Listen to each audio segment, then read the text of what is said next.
আবৃত্তি করছি কবিগুরু রবীন্দ্রনাথ ঠাকুরের হঠাৎ দেখা কবিতাটি।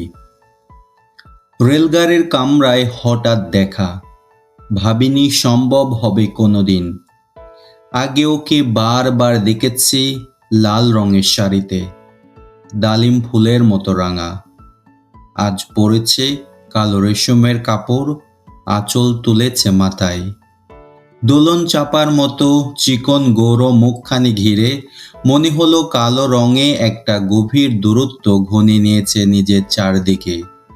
যে দূরত্ব শস্য খেতে শেষ সীমানায়, শালবনের নীলাঞ্জনে। থমকে গেল আমার সমস্ত মনটা, চেনা লোকটাকে দেখলাম অচেনার গাম্ভীর্যে। হঠাৎ খবরের কাগজ ফেলে দিয়ে আমাকে করলে নমস্কার। সমাজবিধির পথ গেল খুলে, আলাপ করলেম শুরু। কেমন আছো, কেমন চলছে সংসার, ইত্যাদি।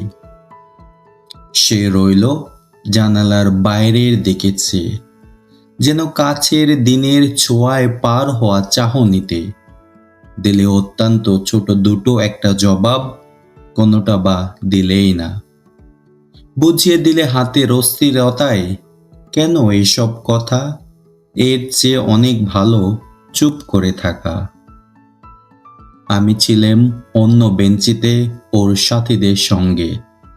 এক সময়ে আঙুল নেড়ে জানালে কাছে আসতে, মনে হলো কম সাহস নয়। বসলুম এক বেঞ্চিতে। গাড়ির আওয়াজে আড়ালে বললে মৃদু স্বরে, কিছু মনে করো না।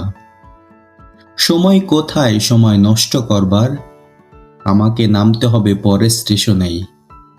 দূরে যাবে তুমি, দেখা হবে না আর কোনো দিনই। তাই যে প্রশ্নের জবাব এতকাল থেমে আছে, শুনবো তোমার মুখে। সত্য করে বলবে তো? আমি বললেম, বলবো। বাইরের আকাশের দিকে তাকিয়ে শুধু হলো, আমাদের গেছে যেদিন, একেবারেই কি গেছে, কিছুই কি নেই বাকি। একটু রইলেম চুপ করে, তারপর বললেম, রাতের সব তারাই আছে দিনের আলোর গভীরে।